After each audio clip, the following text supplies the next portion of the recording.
안녕하세요. 지혜의 샘, 마음의 등불입니다. 오늘 우리는 시간의 강을 거슬러 아주 오래된 경전 속으로 여행을 떠나려 합니다. 바로 지장경에 담긴 깊은 효심과 자비, 그리고 구원에 관한 이야기입니다. 이 이야기는 단지 옛날 이야기가 아니라 오늘을 살아가는 우리 모두의 마음을 울리는 메시지를 담고 있습니다. 오늘 함께 나누는 이 지혜의 말씀이 여러분의 마음에 작은 등불이 되기를, 그리고 이 가르침을 주변의 소중한 이들과 함께 나눈다면 그 또한 부처님의 가르침을 전하는 귀한 공덕이 될 것입니다. 여러분의 구독과 공유가 더 많은 분들께 마음의 평화를 전하는 씨앗이 됨을 기억해 주십시오.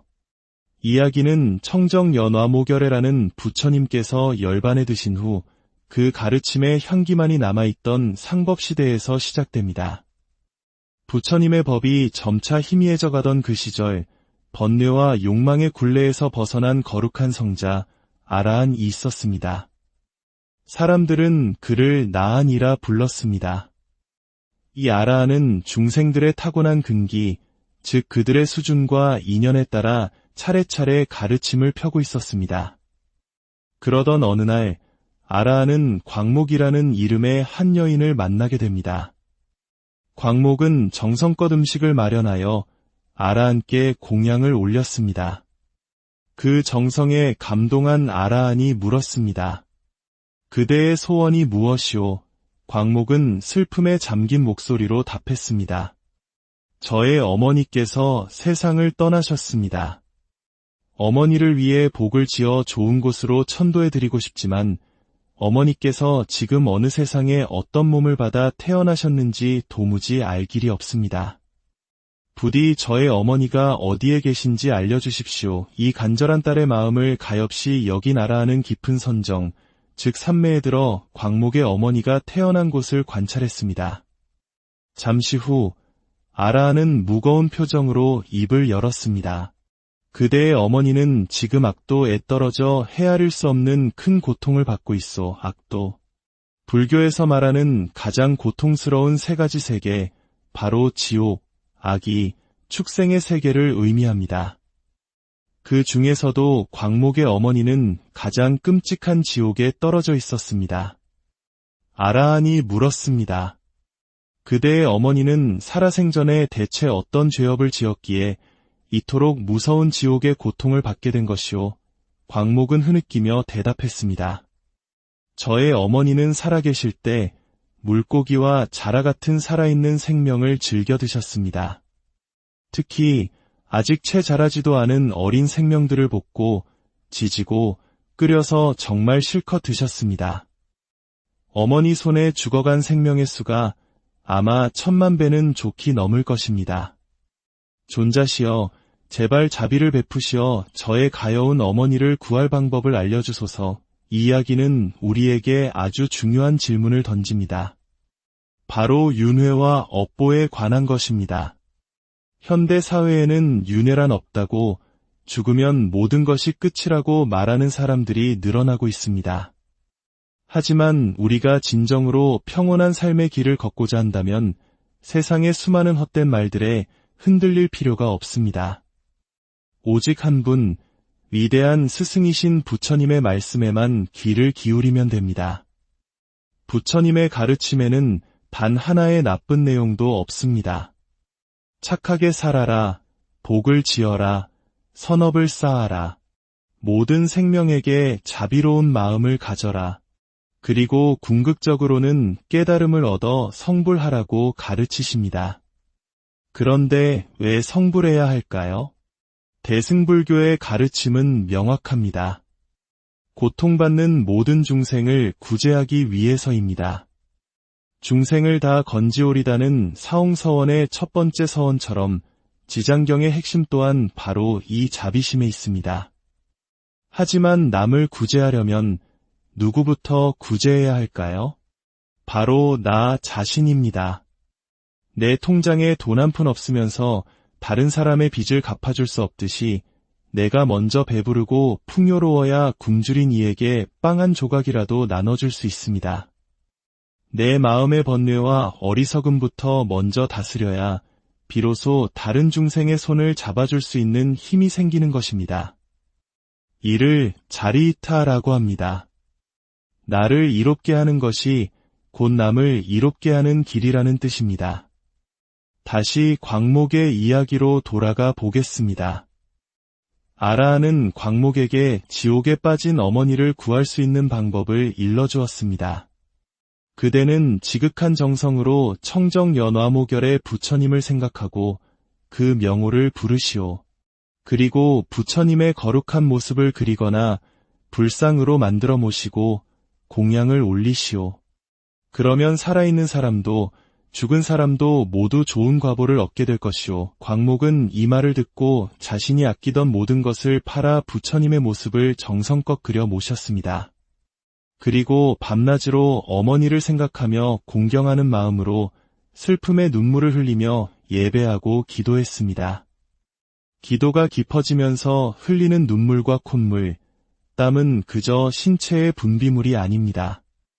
옛 큰 스님들께서는 이를 두고 우리 마음속 깊이 맺혀있던 업보와 한이 녹아내리는 과정이라고 하셨습니다.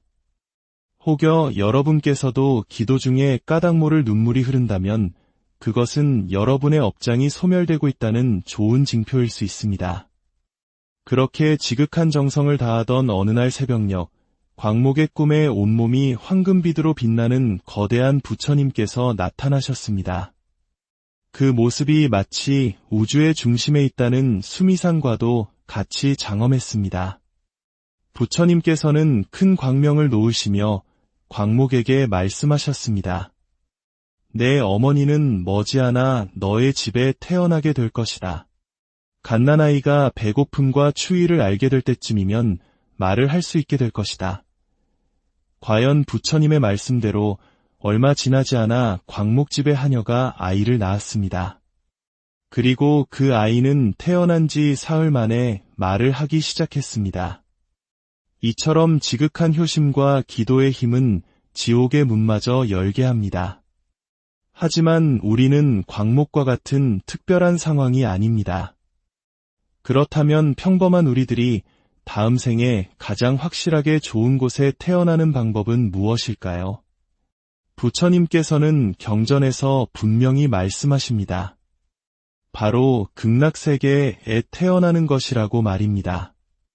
천상세계에 태어나는 것도 큰 복이지만 그 복이 닿으면 다시 윤회의 수레바퀴 속으로 떨어져야 합니다. 하지만 극락세계는 다릅니다. 그곳은 아미타 부처님의 원력으로 세워진 오직 성불만을 위한 깨달음의 대학교와 같은 곳입니다. 일단 극락세계에 태어나기만 하면 다시는 고통의 세계로 떨어지지 않고 100% 성불을 보장받게 됩니다. 어떤 분들은 이렇게 묻습니다. 저처럼 업장이 두텁고 죄 많은 중생이 어떻게 감히 극락세계에 태어날 수 있겠습니까? 이것은 큰 오해입니다. 오히려 아미타 부처님께서는 바로 우리처럼 업장이 두텁고 나약한 중생들을 단 한 명이라도 더 구제하기 위해 극락세계를 만드셨습니다. 극락세계에 태어나는 방법은 놀라울 만큼 간단합니다. 오직 한 마음으로 나무 아미타불을 부르는 것, 즉 염불하는 것입니다. 평생 소와 돼지를 잡아 피를 묻히며 살았던 백정마저도 죽기 직전 진실한 마음으로 뉘우치고 간절히 염불하여 극락세계에 태어났다는 이야기가 수없이 전해져 내려옵니다. 하물며 우리는 어떻겠습니까? 우리는 다만 부처님의 가르침을 믿고 꾸준히 염불하고 기도하며 선업을 쌓으면 됩니다. 혹시라도 직업 때문에 어쩔 수 없이 살생의 업을 지어야 하는 분들이 있다면 더욱 간절한 마음으로 기도해야 합니다. 마치 펄펄 끓는 가마솥의 뜨거운 물에 시원한 찬물을 계속 부어넣는 마음으로 말입니다. 나의 뜨거운 업보의 물을 염불과 기도라는 찬물로 계속해서 식히고 희석시켜야 합니다. 부처님의 자비는 착한 중생과 악한 중생을 가리지 않습니다. 마치 부모가 잘난 자식과 못난 자식을 똑같이 사랑하듯 모든 중생을 그저 가엾은 자식으로 바라보실 뿐입니다. 죄가 많다고 외면하시는 분이 아닙니다. 오히려 죄 많고 고통받는 중생들을 더욱 가엾이 여겨 구원의 손길을 내미시는 분입니다. 결국 모든 것은 인과법에 따라 이루어집니다. 내가 지은 업보대로 살아가는 것이 이 세계의 법칙입니다. 하지만 그 지독한 업보 속에서도 한 가닥 착한 마음을 일으켜 나무 아미탑을, 관세음보살, 지장보살을 간절히 부르는 그 순간 부처님의 위대한 가피와 은혜가 우리의 업장을 녹여주기 시작합니다. 이것은 중생의 얕은 머리로는 다 헤아릴 수 없는 불가사의한 힘입니다. 결국 내가 직접 닦고, 내가 직접 수행하고, 내가 직접 그 맛을 보아야만 알 수 있습니다. 오늘 들려드린 지장경 속 광목의 이야기는 우리에게 질문합니다. 당신은 무엇을 믿고 어떻게 살아가고 있습니까? 당신의 마음속 가장 간절한 소원은 무엇입니까? 부디 오늘부터라도 하루에 단 몇 분이라도 좋습니다. 고요히 앉아 부처님의 명호를 불러보십시오. 나무 아미타불. 그 부름 속에 담긴 무한한 자비와 광명이 여러분의 삶을 밝히고 여러분과 여러분의 소중한 인연들을 평화로운 길로 인도할 것입니다. 오늘 함께한 이 시간이 여러분의 마음에 깊은 울림과 평안을 가져다 주었기를 바랍니다. 부처님의 지혜와 자비가 늘 여러분과 함께하시기를. 안녕하세요. 지혜의 샘, 마음의 등불입니다. 오늘 우리는 시간의 강을 거슬러 아주 오래된 경전 속으로 여행을 떠나려 합니다. 바로 지장경에 담긴 깊은 효심과 자비, 그리고 구원에 관한 이야기입니다. 이 이야기는 단지 옛날 이야기가 아니라 오늘을 살아가는 우리 모두의 마음을 울리는 메시지를 담고 있습니다. 오늘 함께 나누는 이 지혜의 말씀이 여러분의 마음에 작은 등불이 되기를, 그리고 이 가르침을 주변의 소중한 이들과 함께 나눈다면 그 또한 부처님의 가르침을 전하는 귀한 공덕이 될 것입니다. 여러분의 구독과 공유가 더 많은 분들께 마음의 평화를 전하는 씨앗이 됨을 기억해 주십시오. 이야기는 청정연화모결해라는 부처님께서 열반에 드신 후 그 가르침의 향기만이 남아있던 상법시대에서 시작됩니다. 부처님의 법이 점차 희미해져 가던 그 시절, 번뇌와 욕망의 굴레에서 벗어난 거룩한 성자 아라한이 있었습니다. 사람들은 그를 나한이라 불렀습니다. 이 아라한은 중생들의 타고난 근기, 즉 그들의 수준과 인연에 따라 차례차례 가르침을 펴고 있었습니다. 그러던 어느 날 아라한은 광목이라는 이름의 한 여인을 만나게 됩니다. 광목은 정성껏 음식을 마련하여 아라한께 공양을 올렸습니다. 그 정성에 감동한 아라한이 물었습니다. 그대의 소원이 무엇이오? 광목은 슬픔에 잠긴 목소리로 답했습니다. 저의 어머니께서 세상을 떠나셨습니다. 어머니를 위해 복을 지어 좋은 곳으로 천도해드리고 싶지만 어머니께서 지금 어느 세상에 어떤 몸을 받아 태어나셨는지 도무지 알 길이 없습니다.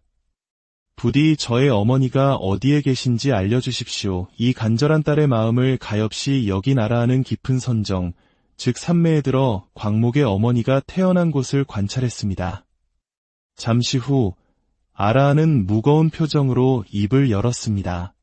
그대의 어머니는 지금 악도에 떨어져 헤아릴 수 없는 큰 고통을 받고 있어. 악도.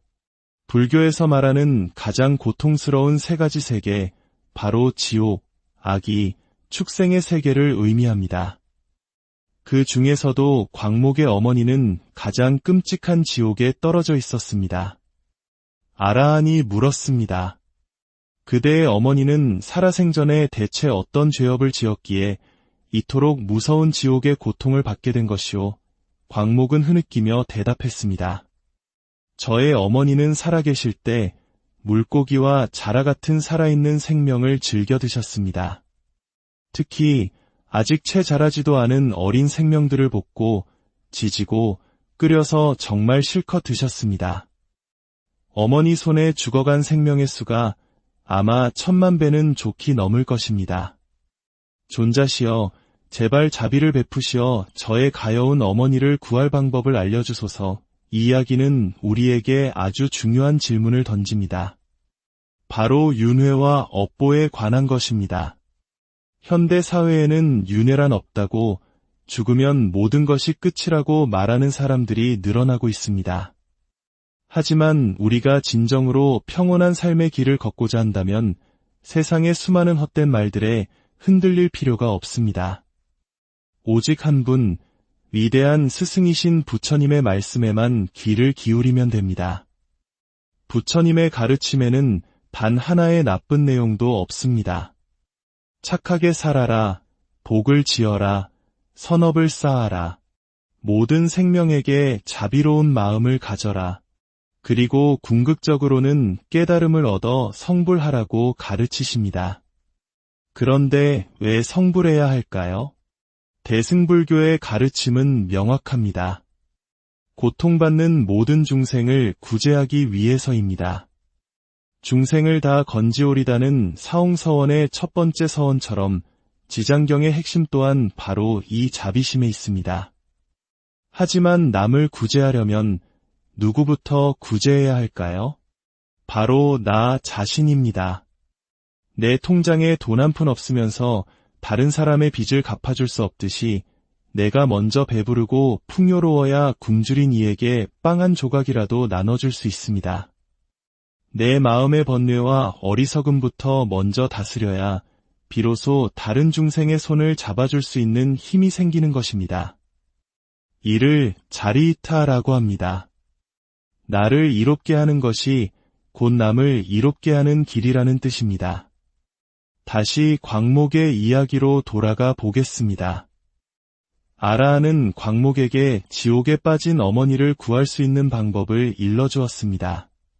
그대는 지극한 정성으로 청정연화모결의 부처님을 생각하고 그 명호를 부르시오.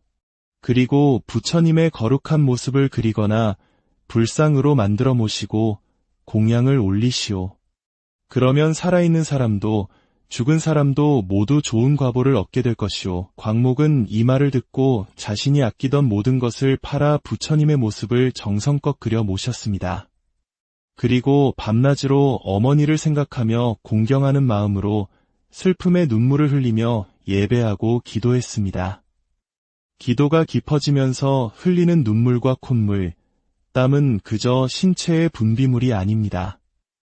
옛 큰 스님들께서는 이를 두고 우리 마음속 깊이 맺혀있던 업보와 한이 녹아내리는 과정이라고 하셨습니다. 혹여 여러분께서도 기도 중에 까닭 모를 눈물이 흐른다면 그것은 여러분의 업장이 소멸되고 있다는 좋은 징표일 수 있습니다. 그렇게 지극한 정성을 다하던 어느 날 새벽녘, 광목의 꿈에 온몸이 황금빛으로 빛나는 거대한 부처님께서 나타나셨습니다. 그 모습이 마치 우주의 중심에 있다는 수미상과도 같이 장엄했습니다. 부처님께서는 큰 광명을 놓으시며 광목에게 말씀하셨습니다. 내 어머니는 머지않아 너의 집에 태어나게 될 것이다. 갓난아이가 배고픔과 추위를 알게 될 때쯤이면 말을 할 수 있게 될 것이다. 과연 부처님의 말씀대로 얼마 지나지 않아 광목집의 하녀가 아이를 낳았습니다. 그리고 그 아이는 태어난 지 사흘 만에 말을 하기 시작했습니다. 이처럼 지극한 효심과 기도의 힘은 지옥의 문마저 열게 합니다. 하지만 우리는 광목과 같은 특별한 상황이 아닙니다. 그렇다면 평범한 우리들이 다음 생에 가장 확실하게 좋은 곳에 태어나는 방법은 무엇일까요? 부처님께서는 경전에서 분명히 말씀하십니다. 바로 극락세계에 태어나는 것이라고 말입니다. 천상세계에 태어나는 것도 큰 복이지만 그 복이 다하면 다시 윤회의 수레바퀴 속으로 떨어져야 합니다. 하지만 극락세계는 다릅니다.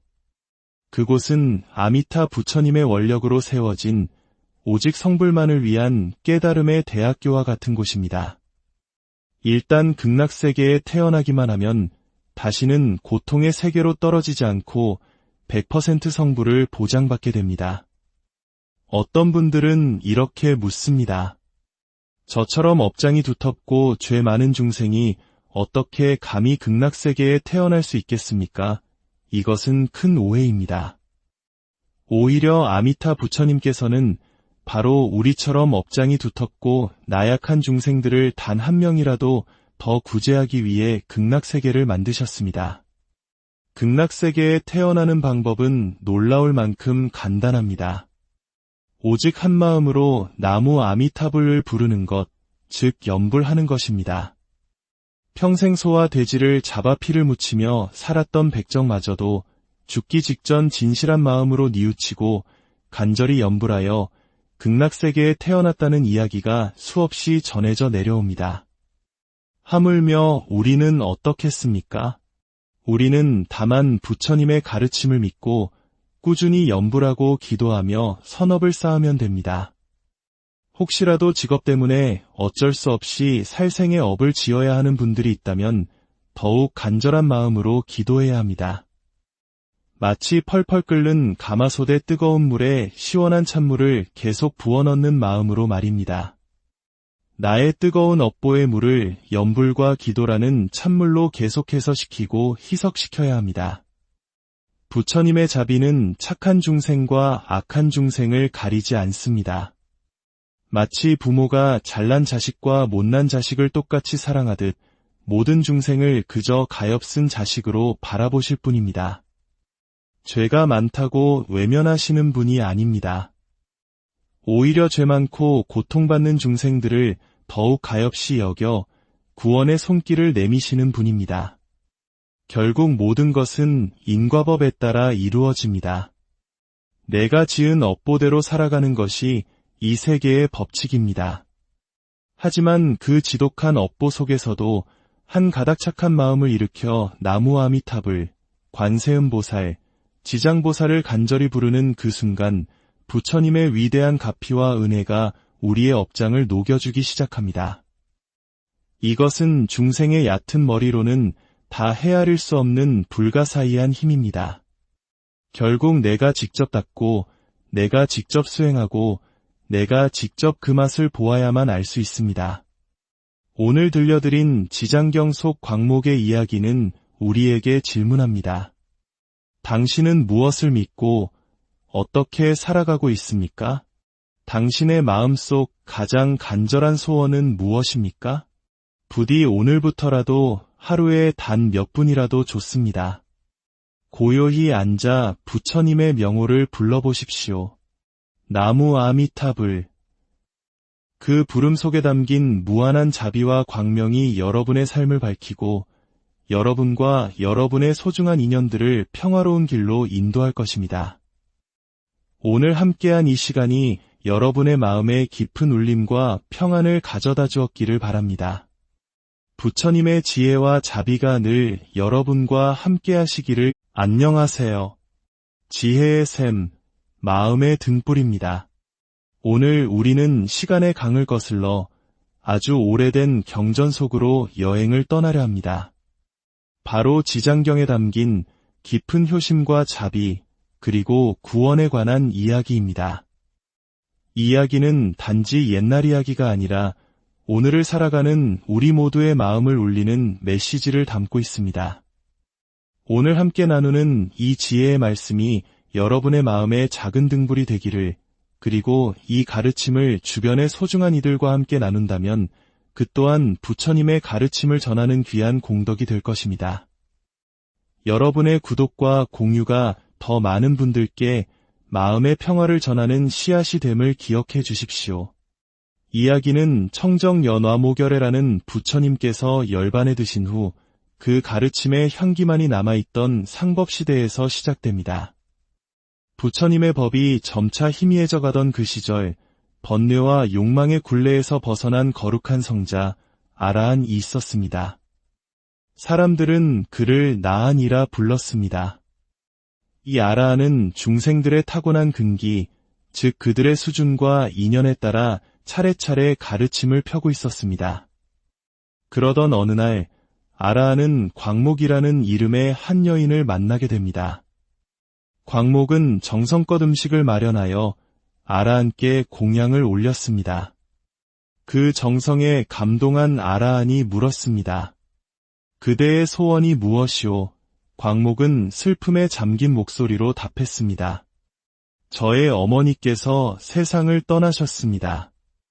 어머니를 위해 복을 지어 좋은 곳으로 천도해드리고 싶지만 어머니께서 지금 어느 세상에 어떤 몸을 받아 태어나셨는지 도무지 알 길이 없습니다. 부디 저의 어머니가 어디에 계신지 알려주십시오. 이 간절한 딸의 마음을 가엾이 여긴 아라한은 깊은 선정, 즉 산매에 들어 광목의 어머니가 태어난 곳을 관찰했습니다. 잠시 후 아라한은 무거운 표정으로 입을 열었습니다.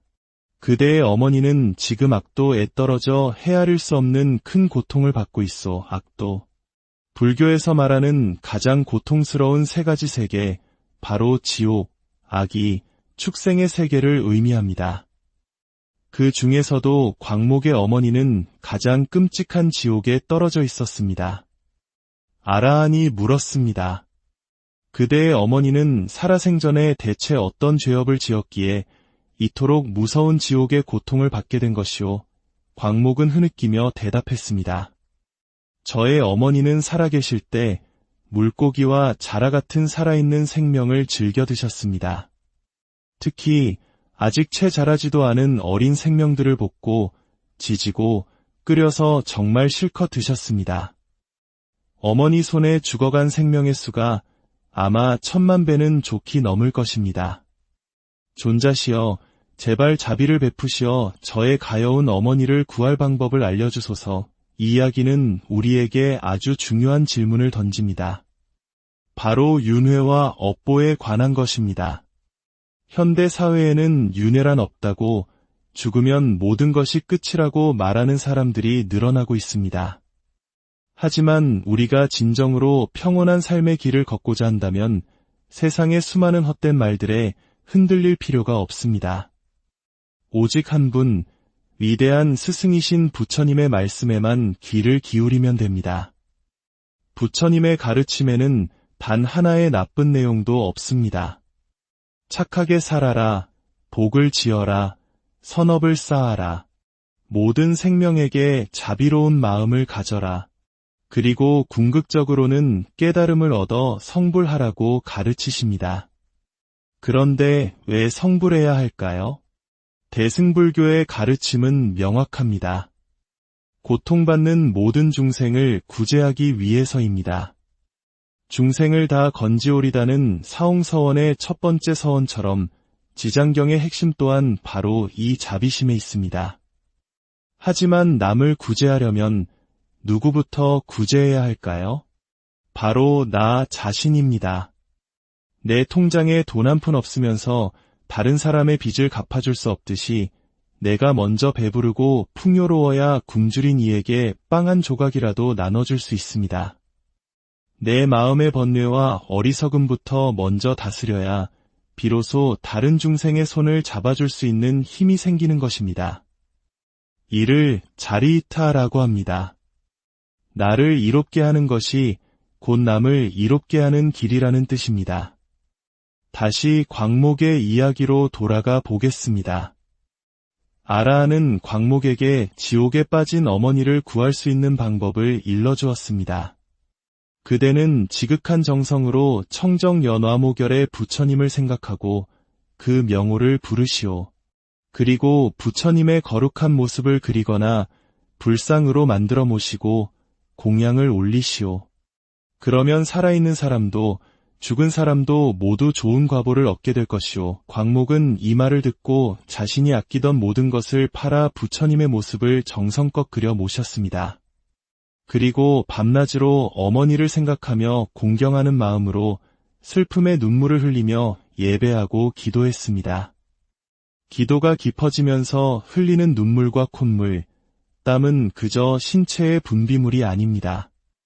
옛 큰 스님들께서는 이를 두고 우리 마음속 깊이 맺혀있던 업보와 한이 녹아내리는 과정이라고 하셨습니다. 혹여 여러분께서도 기도 중에 까닭 모를 눈물이 흐른다면 그것은 여러분의 업장이 소멸되고 있다는 좋은 징표일 수 있습니다. 그렇게 지극한 정성을 다하던 어느 날 새벽녘, 광목의 꿈에 온몸이 황금빛으로 빛나는 거대한 부처님께서 나타나셨습니다. 그 모습이 마치 우주의 중심에 있다는 수미상과도 같이 장엄했습니다. 부처님께서는 큰 광명을 놓으시며 광목에게 말씀하셨습니다. 내 어머니는 머지않아 너의 집에 태어나게 될 것이다. 갓난아이가 배고픔과 추위를 알게 될 때쯤이면 말을 할 수 있게 될 것이다. 과연 부처님의 말씀대로 얼마 지나지 않아 광목집의 하녀가 아이를 낳았습니다. 그리고 그 아이는 태어난 지 사흘 만에 말을 하기 시작했습니다. 이처럼 지극한 효심과 기도의 힘은 지옥의 문마저 열게 합니다. 하지만 우리는 광목과 같은 특별한 상황이 아닙니다. 그렇다면 평범한 우리들이 다음 생에 가장 확실하게 좋은 곳에 태어나는 방법은 무엇일까요? 부처님께서는 경전에서 분명히 말씀하십니다. 바로 극락세계에 태어나는 것이라고 말입니다. 천상세계에 태어나는 것도 큰 복이지만 그 복이 닿으면 다시 윤회의 수레바퀴 속으로 떨어져야 합니다. 하지만 극락세계는 다릅니다. 그곳은 아미타 부처님의 원력으로 세워진 오직 성불만을 위한 깨달음의 대학교와 같은 곳입니다. 일단 극락세계에 태어나기만 하면 다시는 고통의 세계로 떨어지지 않고 100% 성불을 보장받게 됩니다. 어떤 분들은 이렇게 묻습니다. 저처럼 업장이 두텁고 죄 많은 중생이 어떻게 감히 극락세계에 태어날 수 있겠습니까? 이것은 큰 오해입니다. 오히려 아미타 부처님께서는 바로 우리처럼 업장이 두텁고 나약한 중생들을 단 한 명이라도 더 구제하기 위해 극락세계를 만드셨습니다. 극락세계에 태어나는 방법은 놀라울 만큼 간단합니다. 오직 한 마음으로 나무 아미타불을 부르는 것, 즉 염불하는 것입니다. 평생 소와 돼지를 잡아 피를 묻히며 살았던 백정마저도 죽기 직전 진실한 마음으로 뉘우치고 간절히 염불하여 극락세계에 태어났다는 이야기가 수없이 전해져 내려옵니다. 하물며 우리는 어떻겠습니까? 우리는 다만 부처님의 가르침을 믿고 꾸준히 염불하고 기도하며 선업을 쌓으면 됩니다. 혹시라도 직업 때문에 어쩔 수 없이 살생의 업을 지어야 하는 분들이 있다면 더욱 간절한 마음으로 기도해야 합니다. 마치 펄펄 끓는 가마솥의 뜨거운 물에 시원한 찬물을 계속 부어넣는 마음으로 말입니다. 나의 뜨거운 업보의 물을 염불과 기도라는 찬물로 계속해서 식히고 희석시켜야 합니다. 부처님의 자비는 착한 중생과 악한 중생을 가리지 않습니다. 마치 부모가 잘난 자식과 못난 자식을 똑같이 사랑하듯 모든 중생을 그저 가엾은 자식으로 바라보실 뿐입니다. 죄가 많다고 외면하시는 분이 아닙니다. 오히려 죄 많고 고통받는 중생들을 더욱 가엾이 여겨 구원의 손길을 내미시는 분입니다. 결국 모든 것은 인과법에 따라 이루어집니다. 내가 지은 업보대로 살아가는 것이 이 세계의 법칙입니다. 하지만 그 지독한 업보 속에서도 한 가닥 착한 마음을 일으켜 나무 아미타불, 관세음보살, 지장보살을 간절히 부르는 그 순간 부처님의 위대한 가피와 은혜가 우리의 업장을 녹여주기 시작합니다. 이것은 중생의 얕은 머리로는 다 헤아릴 수 없는 불가사의한 힘입니다. 결국 내가 직접 닦고 내가 직접 수행하고 내가 직접 그 맛을 보아야만 알 수 있습니다. 오늘 들려드린 지장경 속 광목의 이야기는 우리에게 질문합니다. 당신은 무엇을 믿고 어떻게 살아가고 있습니까? 당신의 마음속 가장 간절한 소원은 무엇입니까? 부디 오늘부터라도 하루에 단 몇 분이라도 좋습니다. 고요히 앉아 부처님의 명호를 불러보십시오. 나무 아미타불. 그 부름 속에 담긴 무한한 자비와 광명이 여러분의 삶을 밝히고 여러분과 여러분의 소중한 인연들을 평화로운 길로 인도할 것입니다. 오늘 함께한 이 시간이 여러분의 마음에 깊은 울림과 평안을 가져다 주었기를 바랍니다. 부처님의 지혜와 자비가 늘 여러분과 함께하시기를. 안녕하세요. 지혜의 샘, 마음의 등불입니다. 오늘 우리는 시간의 강을 거슬러 아주 오래된 경전 속으로 여행을 떠나려 합니다. 바로 지장경에 담긴 깊은 효심과 자비, 그리고 구원에 관한 이야기입니다. 이 이야기는 단지 옛날 이야기가 아니라 오늘을 살아가는 우리 모두의 마음을 울리는 메시지를 담고 있습니다. 오늘 함께 나누는 이 지혜의 말씀이 여러분의 마음에 작은 등불이 되기를, 그리고 이 가르침을 주변의 소중한 이들과 함께 나눈다면 그 또한 부처님의 가르침을 전하는 귀한 공덕이 될 것입니다. 여러분의 구독과 공유가 더 많은 분들께 마음의 평화를 전하는 씨앗이 됨을 기억해 주십시오. 이야기는 청정연화모결해라는 부처님께서 열반에 드신 후 그 가르침의 향기만이 남아있던 상법시대에서 시작됩니다. 부처님의 법이 점차 희미해져 가던 그 시절, 번뇌와 욕망의 굴레에서 벗어난 거룩한 성자 아라한이 있었습니다. 사람들은 그를 나한이라 불렀습니다. 이 아라한은 중생들의 타고난 근기, 즉 그들의 수준과 인연에 따라 차례차례 가르침을 펴고 있었습니다. 그러던 어느 날 아라한은 광목이라는 이름의 한 여인을 만나게 됩니다. 광목은 정성껏 음식을 마련하여 아라한께 공양을 올렸습니다. 그 정성에 감동한 아라한이 물었습니다. 그대의 소원이 무엇이오? 광목은 슬픔에 잠긴 목소리로 답했습니다. 저의 어머니께서 세상을 떠나셨습니다. 어머니를 위해 복을 지어 좋은 곳으로 천도해드리고 싶지만 어머니께서 지금 어느 세상에 어떤 몸을 받아 태어나셨는지 도무지 알 길이 없습니다.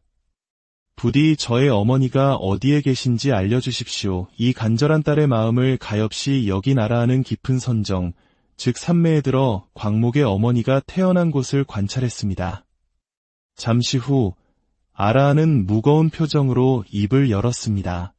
그대의 어머니는 지금 악도에 떨어져 헤아릴 수 없는 큰 고통을 받고 있어. 악도. 불교에서 말하는 가장 고통스러운 세 가지 세계, 바로 지옥, 악이, 축생의 세계를 의미합니다. 그 중에서도 광목의 어머니는 가장 끔찍한 지옥에 떨어져 있었습니다. 아라한이 물었습니다. 그대의 어머니는 살아생전에 대체 어떤 죄업을 지었기에 이토록 무서운 지옥의 고통을 받게 된 것이오? 광목은 흐느끼며 대답했습니다. 저의 어머니는 살아계실 때 물고기와 자라 같은 살아있는 생명을 즐겨 드셨습니다. 특히 아직 채 자라지도 않은 어린 생명들을 볶고 지지고 끓여서 정말 실컷 드셨습니다. 어머니 손에 죽어간 생명의 수가 아마 1000만 배는 좋게 넘을 것입니다. 존자시여, 제발 자비를 베푸시어 저의 가여운 어머니를 구할 방법을 알려주소서. 이 이야기는 우리에게 아주 중요한 질문을 던집니다. 바로 윤회와 업보에 관한 것입니다. 현대 사회에는 윤회란 없다고, 죽으면 모든 것이 끝이라고 말하는 사람들이 늘어나고 있습니다. 하지만 우리가 진정으로 평온한 삶의 길을 걷고자 한다면 세상의 수많은 헛된 말들에 흔들릴 필요가 없습니다. 오직 한 분, 위대한 스승이신 부처님의 말씀에만 귀를 기울이면 됩니다. 부처님의 가르침에는 단 하나의 나쁜 내용도 없습니다. 착하게 살아라, 복을 지어라, 선업을 쌓아라, 모든 생명에게 자비로운 마음을 가져라, 그리고 궁극적으로는 깨달음을 얻어 성불하라고 가르치십니다. 그런데 왜 성불해야 할까요? 대승불교의 가르침은 명확합니다. 고통받는 모든 중생을 구제하기 위해서입니다. 중생을 다 건지오리다는 사홍서원의 첫 번째 서원처럼 지장경의 핵심 또한 바로 이 자비심에 있습니다. 하지만 남을 구제하려면 누구부터 구제해야 할까요? 바로 나 자신입니다. 내 통장에 돈 한 푼 없으면서 다른 사람의 빚을 갚아줄 수 없듯이 내가 먼저 배부르고 풍요로워야 굶주린 이에게 빵 한 조각이라도 나눠줄 수 있습니다. 내 마음의 번뇌와 어리석음부터 먼저 다스려야 비로소 다른 중생의 손을 잡아줄 수 있는 힘이 생기는 것입니다. 이를 자리이타라고 합니다. 나를 이롭게 하는 것이 곧 남을 이롭게 하는 길이라는 뜻입니다. 다시 광목의 이야기로 돌아가 보겠습니다. 아라는 광목에게 지옥에 빠진 어머니를 구할 수 있는 방법을 일러주었습니다. 그대는 지극한 정성으로 청정연화모결의 부처님을 생각하고 그 명호를 부르시오. 그리고 부처님의 거룩한 모습을 그리거나 불상으로 만들어 모시고 공양을 올리시오. 그러면 살아있는 사람도 죽은 사람도 모두 좋은 과보를 얻게 될 것이오. 광목은 이 말을 듣고 자신이 아끼던 모든 것을 팔아 부처님의 모습을 정성껏 그려 모셨습니다. 그리고 밤낮으로 어머니를 생각하며 공경하는 마음으로 슬픔의 눈물을 흘리며 예배하고 기도했습니다. 기도가 깊어지면서 흘리는 눈물과 콧물, 땀은 그저 신체의 분비물이 아닙니다. 옛 큰 스님들께서는 이를 두고 우리 마음속 깊이 맺혀있던 업보와 한이 녹아내리는 과정이라고 하셨습니다. 혹여 여러분께서도 기도 중에 까닭 모를 눈물이 흐른다면 그것은 여러분의 업장이 소멸되고 있다는 좋은 징표일 수 있습니다. 그렇게 지극한 정성을 다하던 어느 날 새벽녘, 광목의 꿈에 온몸이 황금빛으로 빛나는 거대한 부처님께서 나타나셨습니다. 그 모습이 마치 우주의 중심에 있다는 수미상과도 같이 장엄했습니다. 부처님께서는 큰 광명을 놓으시며 광목에게 말씀하셨습니다. 내 어머니는 머지않아 너의 집에 태어나게 될 것이다. 갓난아이가 배고픔과 추위를 알게 될 때쯤이면 말을 할 수 있게 될 것이다. 과연 부처님의 말씀대로 얼마 지나지 않아 광목집의 하녀가 아이를 낳았습니다. 그리고 그 아이는 태어난 지 사흘 만에 말을 하기 시작했습니다. 이처럼 지극한 효심과 기도의 힘은 지옥의 문마저 열게 합니다. 하지만 우리는 광목과 같은 특별한 상황이 아닙니다. 그렇다면 평범한 우리들이 다음 생에 가장 확실하게 좋은 곳에 태어나는 방법은 무엇일까요? 부처님께서는 경전에서 분명히 말씀하십니다. 바로 극락세계에 태어나는 것이라고 말입니다. 천상세계에 태어나는 것도 큰 복이지만 그 복이 닿으면 다시 윤회의 수레바퀴 속으로 떨어져야 합니다. 하지만 극락세계는 다릅니다. 그곳은 아미타 부처님의 원력으로 세워진 오직 성불만을 위한 깨달음의 대학교와 같은 곳입니다. 일단 극락세계에 태어나기만 하면 다시는 고통의 세계로 떨어지지 않고 100% 성불을 보장받게 됩니다. 어떤 분들은 이렇게 묻습니다. 저처럼 업장이 두텁고 죄 많은 중생이 어떻게 감히 극락세계에 태어날 수 있겠습니까? 이것은 큰 오해입니다. 오히려 아미타 부처님께서는 바로 우리처럼 업장이 두텁고 나약한 중생들을 단 한 명이라도 더 구제하기 위해 극락세계를 만드셨습니다. 극락세계에 태어나는 방법은 놀라울 만큼 간단합니다. 오직 한 마음으로 나무 아미타불을 부르는 것, 즉 염불하는 것입니다. 평생 소와 돼지를 잡아 피를 묻히며 살았던 백정마저도 죽기 직전 진실한 마음으로 뉘우치고 간절히 염불하여 극락세계에 태어났다는 이야기가 수없이 전해져 내려옵니다. 하물며 우리는 어떻겠습니까? 우리는 다만 부처님의 가르침을 믿고 꾸준히 염불하고 기도하며 선업을 쌓으면 됩니다. 혹시라도 직업 때문에 어쩔 수 없이 살생의 업을 지어야 하는 분들이 있다면 더욱 간절한 마음으로 기도해야 합니다. 마치 펄펄 끓는 가마솥의 뜨거운 물에 시원한 찬물을 계속 부어넣는 마음으로 말입니다. 나의 뜨거운 업보의 물을 염불과 기도라는 찬물로 계속해서 식히고 희석시켜야 합니다. 부처님의 자비는 착한 중생과 악한 중생을 가리지 않습니다. 마치 부모가 잘난 자식과 못난 자식을 똑같이 사랑하듯 모든 중생을 그저 가엾은 자식으로 바라보실 뿐입니다. 죄가 많다고 외면하시는 분이 아닙니다. 오히려 죄 많고 고통받는 중생들을 더욱 가엾이 여겨 구원의 손길을 내미시는 분입니다. 결국 모든 것은 인과법에 따라 이루어집니다. 내가 지은 업보대로 살아가는 것이 이 세계의 법칙입니다. 하지만 그 지독한 업보 속에서도 한 가닥 착한 마음을 일으켜 나무 아미탑을, 관세음보살, 지장보살을 간절히 부르는 그 순간 부처님의 위대한 가피와 은혜가 우리의 업장을 녹여주기 시작합니다. 이것은 중생의 얕은 머리로는 다 헤아릴 수 없는 불가사의한 힘입니다. 결국 내가 직접 닦고, 내가 직접 수행하고, 내가 직접 그 맛을 보아야만 알 수 있습니다. 오늘 들려드린 지장경 속 광목의 이야기는 우리에게 질문합니다. 당신은 무엇을 믿고 어떻게 살아가고 있습니까? 당신의 마음속 가장 간절한 소원은 무엇입니까? 부디 오늘부터라도 하루에 단 몇 분이라도 좋습니다. 고요히 앉아 부처님의 명호를 불러보십시오. 나무 아미타불. 그 부름 속에 담긴 무한한 자비와 광명이 여러분의 삶을 밝히고 여러분과 여러분의 소중한 인연들을 평화로운 길로 인도할 것입니다.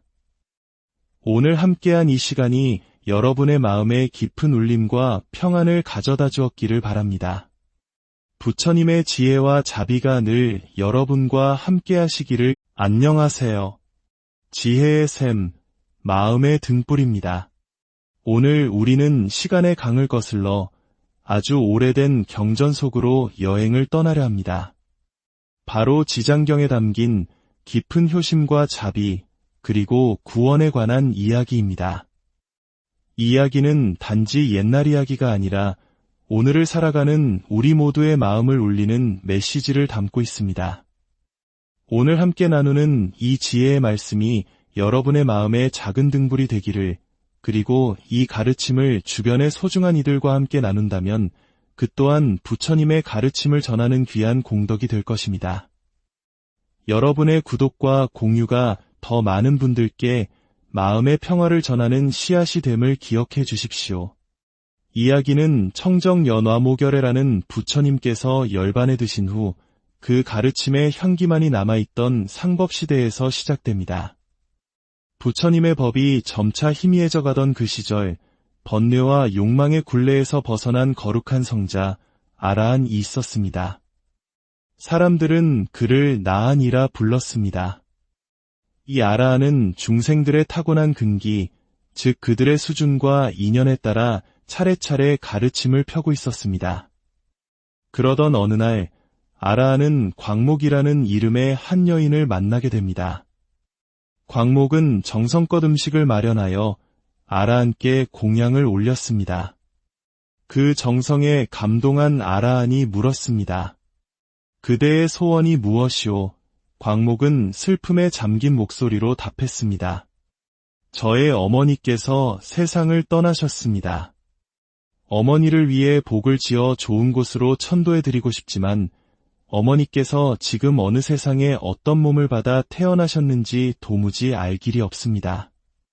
부디 저의 어머니가 어디에 계신지 알려주십시오. 이 간절한 딸의 마음을 가엾이 여긴 아라한은 깊은 선정, 즉 산매에 들어 광목의 어머니가 태어난 곳을 관찰했습니다. 잠시 후 아라한은 무거운 표정으로 입을 열었습니다. 그대의 어머니는 지금 악도에 떨어져 헤아릴 수 없는 큰 고통을 받고 있어. 악도. 불교에서 말하는 가장 고통스러운 세 가지 세계, 바로 지옥, 악이, 축생의 세계를 의미합니다. 그 중에서도 광목의 어머니는 가장 끔찍한 지옥에 떨어져 있었습니다. 아라한이 물었습니다. 그대의 어머니는 살아생전에 대체 어떤 죄업을 지었기에 이토록 무서운 지옥의 고통을 받게 된 것이오? 광목은 흐느끼며 대답했습니다. 저의 어머니는 살아계실 때 물고기와 자라 같은 살아있는 생명을 즐겨 드셨습니다. 특히 아직 채 자라지도 않은 어린 생명들을 볶고 지지고 끓여서 정말 실컷 드셨습니다. 어머니 손에 죽어간 생명의 수가 아마 10,000배는 좋게 넘을 것입니다. 존자시여, 제발 자비를 베푸시어 저의 가여운 어머니를 구할 방법을 알려주소서. 이 이야기는 우리에게 아주 중요한 질문을 던집니다. 바로 윤회와 업보에 관한 것입니다. 현대 사회에는 윤회란 없다고, 죽으면 모든 것이 끝이라고 말하는 사람들이 늘어나고 있습니다. 하지만 우리가 진정으로 평온한 삶의 길을 걷고자 한다면 세상의 수많은 헛된 말들에 흔들릴 필요가 없습니다. 오직 한 분, 위대한 스승이신 부처님의 말씀에만 귀를 기울이면 됩니다. 부처님의 가르침에는 단 하나의 나쁜 내용도 없습니다. 착하게 살아라, 복을 지어라, 선업을 쌓아라, 모든 생명에게 자비로운 마음을 가져라, 그리고 궁극적으로는 깨달음을 얻어 성불하라고 가르치십니다. 그런데 왜 성불해야 할까요? 대승불교의 가르침은 명확합니다. 고통받는 모든 중생을 구제하기 위해서입니다. 중생을 다 건지오리다는 사홍서원의 첫 번째 서원처럼 지장경의 핵심 또한 바로 이 자비심에 있습니다. 하지만 남을 구제하려면 누구부터 구제해야 할까요? 바로 나 자신입니다. 내 통장에 돈 한 푼 없으면서 다른 사람의 빚을 갚아줄 수 없듯이 내가 먼저 배부르고 풍요로워야 굶주린 이에게 빵 한 조각이라도 나눠줄 수 있습니다. 내 마음의 번뇌와 어리석음부터 먼저 다스려야 비로소 다른 중생의 손을 잡아줄 수 있는 힘이 생기는 것입니다. 이를 자리이타라고 합니다. 나를 이롭게 하는 것이 곧 남을 이롭게 하는 길이라는 뜻입니다. 다시 광목의 이야기로 돌아가 보겠습니다. 아라한은 광목에게 지옥에 빠진 어머니를 구할 수 있는 방법을 일러주었습니다. 그대는 지극한 정성으로 청정연화모결의 부처님을 생각하고 그 명호를 부르시오. 그리고 부처님의 거룩한 모습을 그리거나 불상으로 만들어 모시고 공양을 올리시오. 그러면 살아있는 사람도 죽은 사람도 모두 좋은 과보를 얻게 될 것이오. 광목은 이 말을 듣고 자신이 아끼던 모든 것을 팔아 부처님의 모습을 정성껏 그려 모셨습니다. 그리고 밤낮으로 어머니를 생각하며 공경하는 마음으로 슬픔의 눈물을 흘리며 예배하고 기도했습니다. 기도가 깊어지면서 흘리는 눈물과 콧물, 땀은 그저 신체의 분비물이 아닙니다. 옛 큰 스님들께서는 이를 두고 우리 마음속 깊이 맺혀있던 업보와 한이 녹아내리는 과정이라고 하셨습니다. 혹여 여러분께서도 기도 중에 까닭 모를 눈물이 흐른다면 그것은 여러분의 업장이 소멸되고 있다는 좋은 징표일 수 있습니다. 그렇게 지극한 정성을 다하던 어느 날 새벽녘, 광목의 꿈에 온몸이 황금빛으로 빛나는 거대한 부처님께서 나타나셨습니다. 그 모습이 마치 우주의 중심에 있다는 수미상과도 같이 장엄했습니다. 부처님께서는 큰 광명을 놓으시며 광목에게 말씀하셨습니다. 내 어머니는 머지않아 너의 집에 태어나게 될 것이다. 갓난아이가 배고픔과 추위를 알게 될 때쯤이면 말을 할 수 있게 될 것이다. 과연 부처님의 말씀대로 얼마 지나지 않아 광목집의 하녀가 아이를 낳았습니다. 그리고 그 아이는 태어난 지 사흘 만에 말을 하기 시작했습니다. 이처럼 지극한 효심과 기도의 힘은 지옥의 문마저 열게 합니다. 하지만 우리는 광목과 같은 특별한 상황이 아닙니다. 그렇다면 평범한 우리들이 다음 생에 가장 확실하게 좋은 곳에 태어나는 방법은 무엇일까요? 부처님께서는 경전에서 분명히 말씀하십니다. 바로 극락세계에 태어나는 것이라고 말입니다. 천상세계에 태어나는 것도 큰 복이지만 그 복이 닿으면 다시 윤회의 수레바퀴 속으로 떨어져야 합니다.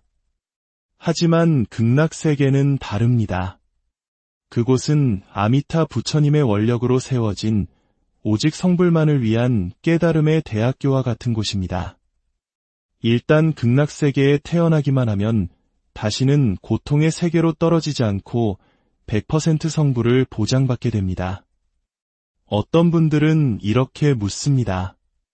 저처럼 업장이 두텁고 죄 많은 중생이 어떻게 감히 극락세계에 태어날 수 있겠습니까? 이것은 큰 오해입니다. 오히려 아미타 부처님께서는 바로 우리처럼 업장이 두텁고 나약한 중생들을 단 한 명이라도 더 구제하기 위해 극락세계를 만드셨습니다.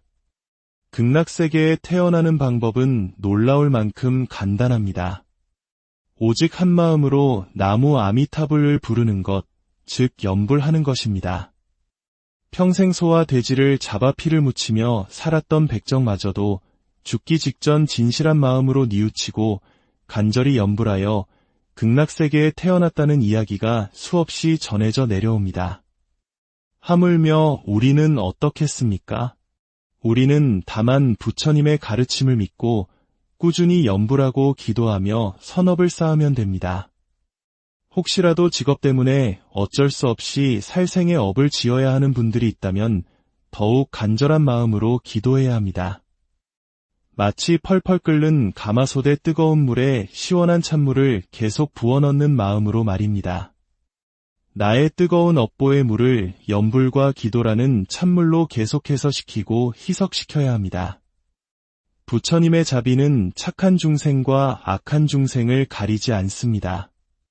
마치 부모가 잘난 자식과 못난 자식을 똑같이 사랑하듯 모든 중생을 그저 가엾은 자식으로 바라보실 뿐입니다. 죄가 많다고 외면하시는 분이 아닙니다.